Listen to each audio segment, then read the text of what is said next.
اعوذ باللہ السمیع العلیم من الشیطان الرجیم بسم اللہ الرحمن الرحیم وَإِذْ أَخَذْنَا مِيثَاقَ بَنِي إِسْرَائِيلَ لَا تَعْبُدُونَ إِلَّا اللَّهِ سورۃ البقرہ آیت نمبر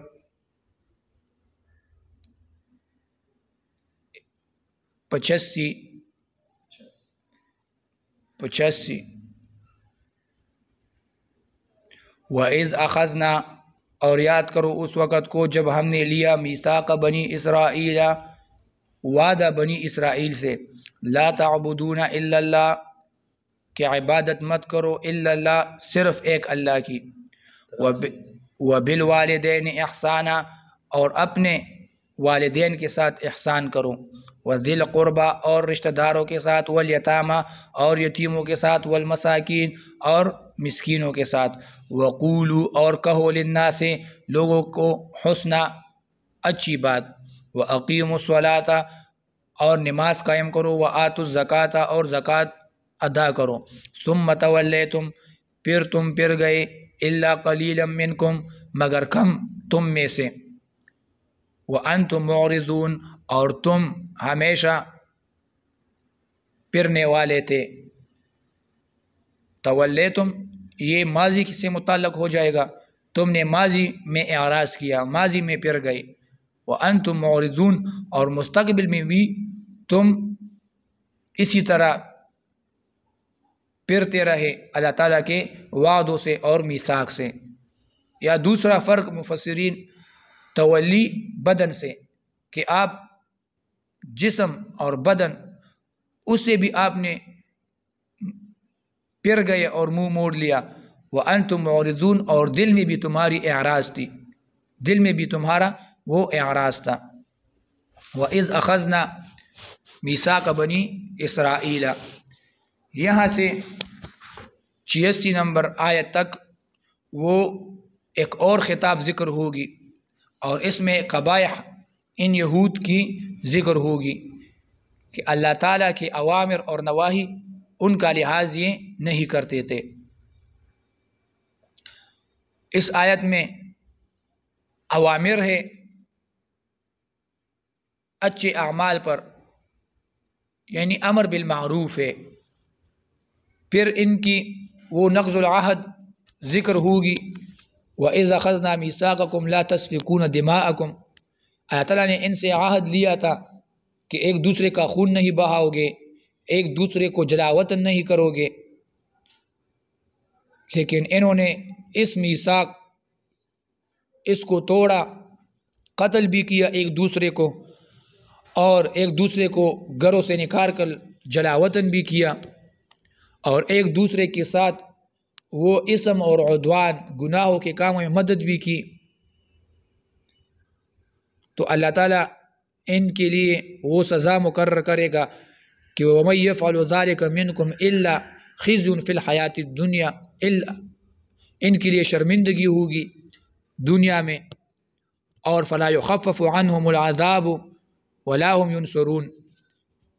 ان سے عذاب وہ کم بھی نہ ہوگا اور نہ ان سے کوئی مدد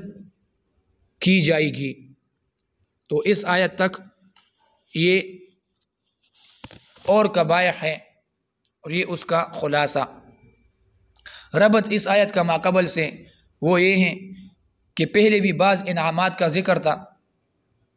کہ اللہ تعالیٰ نے ان کی توبہ قبول کی اب اور انعامات کا ذکر ہے کہ اللہ تعالیٰ نے ان کو ایسے اعمال کا حکم کیا جو سبب جنت ہیں یہ اعمال اگر یہ پورا کرتے تو یہ سبب ان کی دخول جنت کا بن جاتی اور موصل الی النعمہ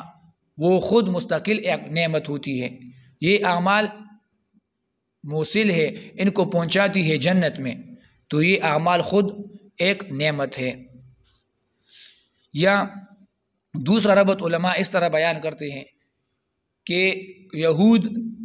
کے قبائح وہ ذکر ہو رہے تھے کہ بعض اتفاقی اور اصولی ایسے مسائل جو تمام ادیان میں موجود تھے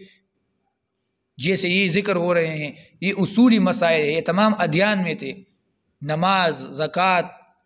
والدین کے ساتھ احسان، صدقہ، خیرات، توحید، یہ تمام ادیان میں مشترک بات ہی تھی۔ تو یہ یہود اتنے قبیح لوگ ہیں کہ انہوں نے ان مشترک اور اصولی باتوں اس سے بھی انکار کیا، تمام ادیان کی اصولی باتوں سے بھی یہ پھر گئے تھے اور انکار کر دیا تھا۔ تیسرا ربط اس طرح ہے کہ یہ خود کو لن تمسنا النار، نجات نار، آگ جہنم، اس کے دعوے دار ہیں اور جنت کے دعوے دار ہیں، دخول جنت کے، لیکن اللہ تعالیٰ کے اوامر اور نواہی اس کا کوئی لحاظ نہیں کرتے۔ خود کو دعوی جنت کرتے ہیں لیکن اوامر اور نواہی اور اللہ تعالیٰ کے احکام کا لحاظ وہ نہیں کرتے۔ تو اس آیت میں اس کا عنوان بھی یہی ہے اس آیت کا کہ یہاں پر اوامر اور نواہی وہ ذکر ہو رہی ہے۔ وَإِذْ أَخَذْنَا، وَإِذْ یہ ماقبل پر عطف ہے، وہ بنی اسرائیل پر، وہاں پر وَإِذْ أَخَذْنَا یہ اس یا بنی اسرائیل پر عطف ہے، اور یہاں پر بھی بنی اسرائیل لفظ وہ دوبارہ لایا گیا ہے،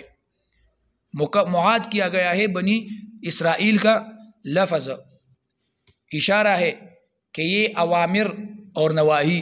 تمہارے اسلاف اجداد ان کو بھی تھی اور اب موجودہ بنی اسرائیل ان کو بھی یہ اوامر اور نواہی اور یہ احکام ان کو بھی متوجہ ہیں۔ تو یہ ماقبل پر عطف کیا گیا ہے، یا ماقبل میثاق پر عطف کیا گیا ہے، جو ماقبل ان سے میثاق کے جو ذکر ہوئی کہ ان سے یہ وعدہ لیا گیا، ان سے یہ وعدہ لیا گیا، تو یہ ان پر عطف ہے۔ وَإِذْ أَخَذْنَا مِيثَاقًا، میثاق اس میں مختلف اقوال ہے، یا تو مراد ہے کہ عیسیٰ علیہ السلام کی زبان پر ان سے وعدہ لیا گیا تھا، تورات میں میثاق جو ذکر ہوئے تھے وہ مراد ہے، یا عالم الذر او عالم الذر، وہ آدم علیہ السلام کے کمر سے اللہ تعالیٰ نے جو ارواح پیدا کی تھی اور ان سے وعدہ لیا تھا وہ مراد ہے۔ علماء عموم کو ترجیح دیتے ہیں کہ یہ عام ہے، تمام میثاق کو یہ شامل ہے۔ میثاق اس کی تفصیل گزر چکی تھی، مضبوط عہد اور وعدے کو کہتے ہیں۔ اللہ تعبدو، لا تعبدون الا اللہ، کہ صرف اللہ تعالیٰ کی عبادت وہ کرو گے۔ اس میں امر ہے اللہ تعالیٰ کی عبادت پر اور نہیں ہے شرک سے۔ اصل میں یہ ایک خبر ہے، اخبار ہے، اخبار لیکن بمعنی انشاء ہے، اخبار بمعنی انشاء ہے۔ منع کر رہا ہے اللہ تعالیٰ ان کو کہ ایسا مت کرو، یہ نہیں ہے اصل میں، لا تعبدو ہے اصل میں، لیکن تعبیر خبر سے ہوئی ہے تاکید کے لیے، کیونکہ انشاء کے مقابل میں خبر سے تعبیر کرنا اس میں تاکید زیادہ ہوتی ہے، کیونکہ اس میں مقصد یہ ہوتا ہے کہ تم عاقل لوگ ہو، تم پڑھے لکھے لوگ ہو، تم علماء لوگ ہو، تمہارے ساتھ مناسب ہے کہ تم توحید وہ اختیار کر لو اور شرک نہیں، تو تم میں لہٰذا توحید موجود ہے۔ اللہ تعالیٰ نے ان سے خبر دی ہے جیسے ان لوگوں میں توحید وہ موجود ہو، اور جس میں توحید نہ ہو تو ان کو دعوت ہے کہ خود میں توحید وہ پیدا کرنی چاہیے، اپنے علم کے لحاظ سے، عقل کے لحاظ سے تم میں اپنے آپ کو توحید وہ پیدا کرنی چاہیے۔ پھر توحید کو مقدم کیا ہے باقی تمام اعمال پر، اولاً توحید ذکر ہوئی، کیونکہ عبادت عبداللہ ابن عباس رضی اللہ عنہ کے قول کے مطابق کہ کل عبادت فی القرآن فہو التوحید، جو بھی عبادت قرآن میں ذکر ہو وہ معنی توحید پر ہے۔ تو یہاں پر لا تعبدون الا اللہ، اس سے مراد توحید ہے۔ توحید کو مقدم کیا ہے کیونکہ یہ اصل ہے اور شرط ہے باقی تمام اعمال کی قبولیت کے لیے۔ توحید نہ ہو تو آپ کے دوسرے اعمال وہ قبول نہ ہوں گے۔ اعراب کے لحاظ سے اس جملہ لا تعبدون الا اللہ اس میں مختلف اقوال ہے، یا تو یہ جملے منفیہ منصوب بنا بر حالیت ہیں، جملے منفیہ ہیں اور منصوب ہے بنا بر حالیت. اصل میں اس طرح ہے غیر عابدین الا اللہ، غیر عابدین الا اللہ. اور یہ جواب قسم ہے، اور یہاں پر قسم وہ محذوف ہے اور یہ اس کا جواب ہے. اصل میں عبارت اس طرح ہے استحلفناہم واللہ لا تعبدون الا اللہ، کہ ہم نے قسم دی ان سے قسم لیا کہ واللہ لا تعبدون الا اللہ، اللہ تعالیٰ کے بغیر کسی کی عبادت ہو مت کرنا. اور تیسرا اعراب یہ نقل ہوا ہے مفسرین سے کہ یہاں پر ان تفسیریہ وہ مقدر ہے، ان مفسرہ ان تفسیریہ وہ یہاں پر مقدر ہے. اصل میں اس طرح ہے اللہ تعبدوا الا اللہ، تو یہ ما قبل کی پھر تفسیر کرے گا اللہ تعبدوا الا اللہ. ان یہاں پر وہ مقدر ہے، یا قلنا یہاں پر مقدر ہے، قلنا، اور یہ قلنا یہ اخذ المیثاق اس سے معلوم ہو رہا ہے کہ وَإِذْ أَخَذْنَا مِيثَاقَ، اللہ نے ان سے وعدہ لیا، اور وَقُلْنَا، اور ان کو یہ کہا اور یہ حکم ان کو کی. اور پھر یہاں پر التفات ہے وَإِذْ أَخَذْنَا مِيثَاقَ بَنِي إِسْرَائِيلَ. التفات اس طرح ہے کہ اصل میں اس طرح ہے لا تعبدون الا ایانا، لا تعبدون الا ایانا. یہاں پر اصل میں ضمیر تھا الا ایانا، مگر پھر اس میں ظاہر اللہ لفظ وہ ذکر ہوا، اور اس میں ظاہر وہ قبیلہ غائب میں سے ہوتا ہے. تو یہاں پر پھر التفات ہے کہ مخاطب سے غیبوبت کو وہ التفات ہوا ہے، کیونکہ الا اللہ لفظ اللہ اس میں ظاہر ہے، اور اس میں ظاہر وہ دال ہوتا ہے غائب پر، وہ قبیلے غیبوبات میں سے ہوتا ہے.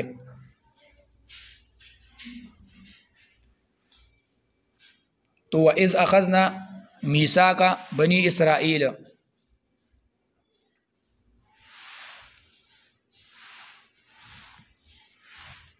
وَبِالْوَالِدِ لا تعبدون الا اللہ وبالوالدین احسانا،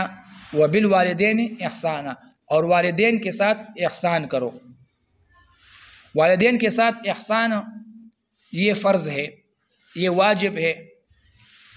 اور یہ عظمت حق والدین کی بیان ہو رہی ہے اللہ تعالیٰ کے حق کے بعد. اللہ تعالیٰ کا حق یہ ہے کہ توحید اختیار کرو گے، صرف اس کی عبادت کرو گے، اور والدین کا حق یہ ہے کہ اس کے ساتھ احسان کرو گے. اکثر قرآن کریم میں توحید کے ساتھ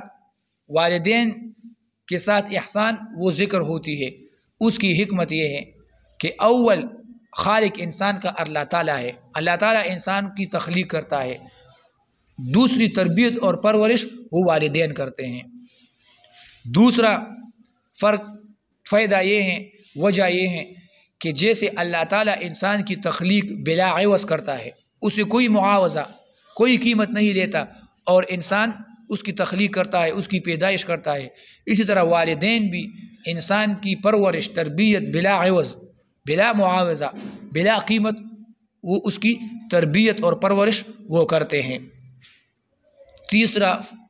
تیسری وجہ یہ ہے کہ رب العالمین اللہ تعالیٰ وہ انسان کی گناہوں کی وجہ سے اس کو رزق سے محروم نہیں کرتا، رزق مکمل طور پر بند نہیں کرواتا. اگر اس طرح ہوتا تو کسی کافر کو آج رزق وہ میسر نہ ہوتی. اور اس طرح والدین بھی، کہ انسان جتنا بھی نافرمان ہو جائے والدین کا، لیکن وہ اپنے بچے پر رزق کی بندش وہ نہیں لاتے. اور چوتھی وجہ یہ ہے کہ اللہ تعالیٰ انسان کی عمر میں برکت ڈالتا ہے جب وہ عبادات کرتا ہے، طاعات کرتا ہے، تو اللہ تعالیٰ اس کی عمر میں برکت ڈالتا ہے. اسی طرح والدین بھی جب اس کا بچہ، اس کی اولاد اس کی تابع ہو اس کی فرما بردار ہو تو وہ کوشش میں ہوتے ہیں کہ اس کی مال و دولت اس میں وہ اضافہ کر لے، اس کو کوئی فائدہ اور کوئی نفع دے۔ تو ان وجوہات کی بنا پر اللہ تعالیٰ توحید اور احسان والدین یہ ایک جگہ ذکر کرتا ہے اکثر قرآن کریم میں۔ احسان و بالوالدین احسانہ، احسان کہتے ہیں یہ مطلق عام ہے، عموم ہے، اس میں ہر اچھے اخلاق کو احسان کہتے ہیں۔ دنیاوی معاملات میں اس کے ساتھ اچھا برتاؤ کرنا، دین کی دعوت دینا اس کو، یہ بھی ایک قسم کا احسان ہے اپنے والدین کے ساتھ۔ ان پر خرچہ کرنا، ان کی بیمار پرسی کرنا، ان کی عیادت کرنا، ان کی وقتاً فوقتاً وہ خیر معلوم کرنا،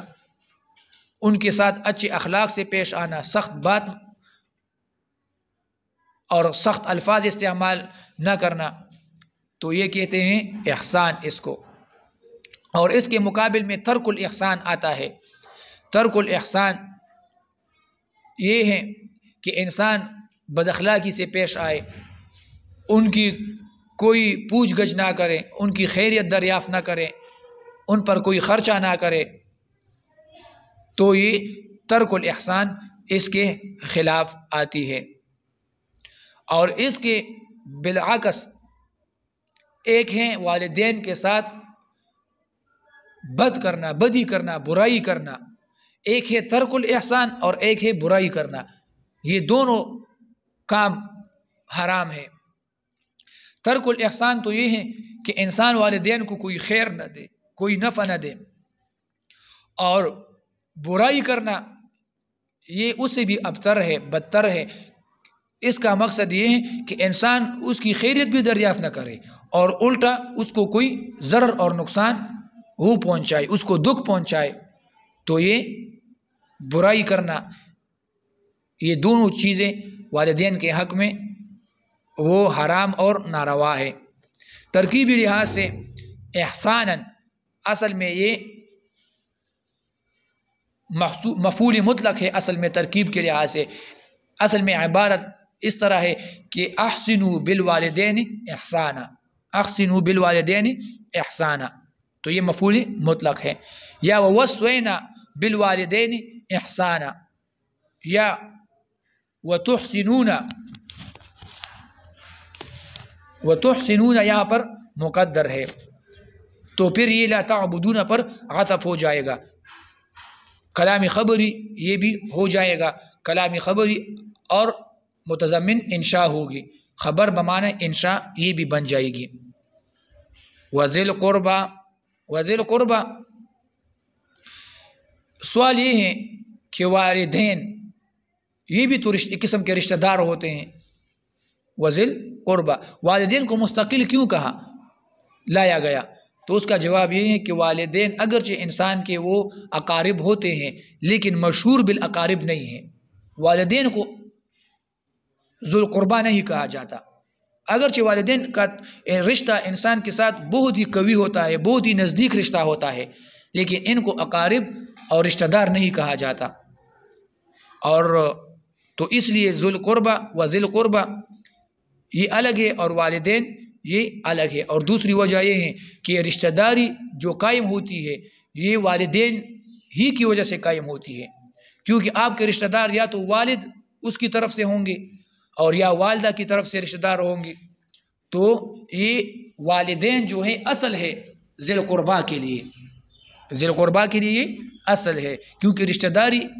انہی کی وجہ سے وہ جنم لیتی ہے اور پیدا وہ ہوتی ہے۔ القربہ یہ مفرد لایا گیا ہے، ذی مفرد لایا گیا ہے ذی القربہ، کیونکہ اس کا جمع وہ ذو آتا ہے، ذوی آتا ہے اس کی وہ جمع، تو ذی القربہ یہاں پر مفرد ہے، مراد مقصد یہ اس سے جنسی معنی مراد ہے، جن سے رشتہ دار، جتنی بھی رشتہ دار ہو تمام رشتہ دار وہ یہاں پر مراد ہے۔ اور قربہ یہ مصدر ہے، مصدر ہے، اور مقصد اور معنی و ترجمہ یہ ہے کہ ذی قرابت، نفس ذی قرابت، تمام رشتہ داروں کو یہ شامل ہے، تو اس میں معنی جنسی ہے، تمام پر اس کا اطلاق وہ ہوگا۔ پھر یہاں پر جانب معطوف میں وہ با نہیں لائی گئی، اس طرح نہیں کہا گیا کہ بذی القربہ، وہاں پر بالوالدین کے ساتھ با ذکر تھی، اور یہاں پر ذی القربہ کے ساتھ با ذکر نہیں ہے، جبکہ سورہ نساء میں وہاں پر با لائی گئی ہے، سورہ نساء میں با لائی گئی ہے، وبالوالدین احسانا وبذی القربہ، وہاں پر با لائی گئی ہے۔ تو اس کی وجہ کیا ہے؟ اس کی وجہ یہ ہے کہ یہاں پر خطاب یہود کو ہے، اور یہود صرف اپنے والدین کا حق مانتے تھے کہ ہاں صلہ رحمی احسان، اس میں صرف حق ہمارے اوپر والدین کا ہے، باقی رشتہ داروں کا ہم پر کوئی حق نہیں ہے، تو وہ کسی بھی دوسرے رشتہ دار کا وہ خیال نہ رکھتے تھے، رشتہ داری صلہ رحمی اس کی ان میں کوئی لحاظ نہ تھی۔ تو یہاں پر با نہیں لائی گئی شدت اتصال کی وجہ سے،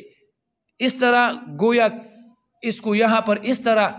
تصور کیا گیا ہے کہ والدین کا حق اور ذی القربہ رشتہ داروں کا حق، ان دونوں کو جمع کر کے ایک بنا دیا گیا ہے، یہاں پر شدت اتصال وہ لائی گئی ہے، اس لیے درمیان میں با نہیں لائی گئی۔ اور سورہ النساء میں وہاں پر خطاب مسلمانوں کو ہے، اور مسلمان وہ تمام رشتہ داروں کا حق وہ مانتے ہیں، صلہ رحمی وہ پالتے ہیں، رشتہ داری وہ قائم رکھتے ہیں، تو اس لیے وہاں پر با سے کوئی فرق نہیں پڑتا کہ اگر درمیان میں با لائی جائے۔ الیتامہ وبذی القربہ والیتامہ، یتامہ یہ جمع ہے، اس کی مفرد یتیم آتی ہے، یتیم اس کو کہتے ہیں عرف میں جس کا باپ والد وہ مر چکا ہو، فوت ہو چکا ہو، اس کو یتیم کہتے ہیں۔ صرف امام ماوردی کا قول ہے کہ نہیں، یتیم اس کو کہتے ہیں جس کی ماں فوت ہو چکی ہو، اس کو یتیم کہتے ہیں، لیکن یہ قول یہ مرجوح اور کمزور ہے، جس کا باپ فوت ہو چکا ہو تو اس کو وہ یتیم کہتے ہیں۔ اور حیوانات میں یتم اور یتیم اس کو کہتے ہیں جس کی ماں فوت ہو چکی ہو، کسی جانور کی ماں مر جائے تو اس جانور کو یتیم کہتے ہیں، کیونکہ جانوروں کا باپ وہ تو معلوم نہیں ہوتا، اس کا تو باپ کا پتہ ہی نہیں چلتا کہ باپ اس کا کون ہے، اس کی ماں وہ متعین ہوتی ہے، تو کسی جانور کی ماں مر جائے تو اس کو کہتے ہیں یتیم۔ جانوروں میں ماں پر اطلاق، ماں کے مرنے پر اطلاق یتیم کا ہوتا ہے۔ مساکین یہ مسکین کی جمع ہے، اور یہ سکون سے ماخوذ ہے، مسکین کو مسکین اس لیے کہا جاتا ہے کیونکہ اس کے پاس بھی مال و دولت نہیں ہوتی، تو یہ بھی حرکت نہیں کر سکتا، ایک ہی جگہ پر سکون اور آرام سے بیٹھا ہوتا ہے، سفر نہیں کر سکتا، ایک شہر سے دوسرے شہر نہیں جا سکتا، اور جس کے پاس پیسے ہو تو وہ تو حرکت ہی میں رہتا ہے، سفر ہی میں رہتا ہے۔ اور والمساکین مسکین اس کے مقابل میں فقیر آتا ہے، فقیر اور فقر یہ فقار الظہر اس سے ماخوذ ہے، انسان کی کمر کی جو ہڈیاں ہوتی ہے اس سے وہ ماخوذ ہے۔ اور فقیر کو بھی فقیر اس لیے کہا جاتا ہے کہ بھوک اور فاقے کی وجہ سے اس کی کمر کی ہڈیاں وہ ابھر کر سامنے ظاہر ہوتی ہے، اس لیے فقیر کو وہ فقیر کہا جاتا ہے۔ پھر یہاں پر علماء فرق کرتے ہیں مابین مسکین اور فقیر میں کہ ان میں سے کس کی حالت بہت ابتر ہوتی ہے، کون زیادہ محتاج ہوتا ہے۔ تو ایک قول یہاں پر امام صاحب کا ہے، امام صاحب کے مطابق فقیر جو ہوتا ہے وہ زیادہ محتاج ہوتا ہے، مسکین زیادہ محتاج ہوتا ہے۔ دلیل یہ ہے امام صاحب کا کہ قرآن کریم سورۃ البلد میں آیا ہے او مسکینا ذا متربہ، او مسکینا ذا متربہ، تو وہاں پر اس سے معلوم ہوتا ہے کہ مسکین اس کی حالت بہت خراب ہوتی ہے، وہ زیادہ محتاج ہوتا ہے۔ اور امام شافعی کے مطابق فقیر کی احتیاج زیادہ ہوتی ہے، فقیر زیادہ محتاج ہوتا ہے۔ کیوں؟ کیونکہ مسکین کے پاس کچھ نہ کچھ وہ کچھ نہ کچھ سرمایہ، کچھ نہ کچھ دنیاوی سہولیات وہ ہو سکتی ہے، لیکن فقیر کے پاس کچھ نہیں ہوتا، کیونکہ سورۃ الکہف میں ہے کہ وَأَمَّا السَّفِينَةُ فَكَانَتْ لِلْمَسَاكِينِ وَأَمَّا السَّفِينَةُ فَكَانَتْ لِلْمَسَاكِينِ، وہاں پر کشتی جو تھی جس میں موسیٰ علیہ السلام اور خضر علیہ السلام وہ سوار ہوئے تھے، وہ کشتی مساکین کی تھی۔ تو امام شافعی کی دلیل یہ ہے کہ دیکھو مسکین کے پاس پھر بھی کشتی تھی، اس کے پاس کچھ نہ کچھ محنت مزدوری کے اسباب تھے، لیکن فقیر کے پاس وہ کچھ نہیں ہوتا، تو فقیر زیادہ محتاج ہوتا ہے امام شافعی کے مطابق۔ اور یہ امام ابن الانباری جو مشہور لغوی ہے اس کی بھی یہی دلیل ہے۔ باقی اس میں کوئی فرق علماء نہیں کرتے، اذا اجتمع افترقا وہ قاعدہ ہے۔ اور حدیث میں اس کی طرف بہت زیادہ ترغیبات وہ دی گئی ہے۔ رسول اللہ صلی اللہ علیہ وسلم نے کہا ہے کہ انا وکافل الیتیم کہاتین، رسول اللہ صلی اللہ علیہ وسلم نے 2 انگلیوں کو اس طرح پکڑا اور کہا کہ انا وکافل الیتیم، میں اور جو یتیم کی کفالت اور پرورش کرے گا جنت میں دونوں اکٹھے ان 2 انگلیوں کی طرح وہ ہوں گے۔ اور دوسری حدیث میں ہے رسول اللہ صلی اللہ علیہ وسلم نے کہا ہے کہ الساعی علی الارملہ والمسکین کالمجاہد فی سبیل اللہ، بیوہ اور مساکین کی وہ خدمت کرنا، ان کی ضروریات پوری کرنا، وہ جہاد فی سبیل اللہ کے برابر ہے۔ اور طاؤس رحمہ اللہ اس کا قول تھا کہ بہنوں اور مساکین کے ساتھ آپ برتاؤ اچھا رکھو تو یہ جہاد فی سبیل اللہ کی جگہ قائم ہو سکتا ہے۔ اور امام قرطبی رحمہ اللہ اس نے کہا ہے کہ السعی علی الاخوات افضل من الجہاد فی سبیل اللہ، یہی امام طاؤس کا قول امام قرطبی نے نقل کیا ہے۔ لیکن پھر یہاں مراد جہاد سے وہ جہاد نفلی اور فرضی کفائی جو ہوتی ہے وہ جہاد مراد ہوگی، جہاد فرضی یہاں پر وہ مراد نہیں ہوگی۔ وقولوا للناس حسنا، اور لوگوں سے کرو اچھی بات، وقولوا للناس حسنا، یہاں پر حسنا قول کے ساتھ ذکر ہوا، تو اس سے یہ واضح ہو رہا ہے کہ ماقبل جو احسان ذکر تھا والدین کے ساتھ، اور جو احسانات ذی القربا اور یتامہ اور مساکین کے ساتھ جو احسان ذکر تھا وہ احسان مالی تعاون تھا کہ ان کے ساتھ مالی تعاون کرو، والدین کے ساتھ مالی تعاون کرو، رشتہ داروں کے ساتھ، یتیموں کے ساتھ، مساکین کے ساتھ، کیونکہ وقولوا للناس حسنا یہ اب لفظی احسان ہے کہ باتوں میں بھی احسان کرو، انہی لوگوں کے ساتھ باتوں میں بھی احسان کرو، تو ماقبل احسان سے مراد وہ مالی تعاون تھا۔ وقولوا للناس حسنا، حسنا سے مراد یہ ہے کہ آپ اپنے کلام گفتگو اس کی تعبیر اچھے الفاظ سے کرو، اچھے الفاظ کا چناؤ ہو، خوش اخلاقی ہو، اچھے اخلاق سے آپ لوگوں کے ساتھ پیش آؤ، کیونکہ بد اخلاقی اور بد زبانی اس کا اثر بہت گہرا ہوتا ہے۔ وہ شاعر بھی کہتا ہے کہ جراحات السنان لها التیام ولا یلتام ما جرح اللسان، کہ اگر آپ کو کوئی انسان وہ تلوار سے مار دے، تلوار سے آپ کو کاٹ دے، ایک ضرب لگا دے، ایک وار لگا دے، تو وہ زخم آپ کا بڑھ جائے گا،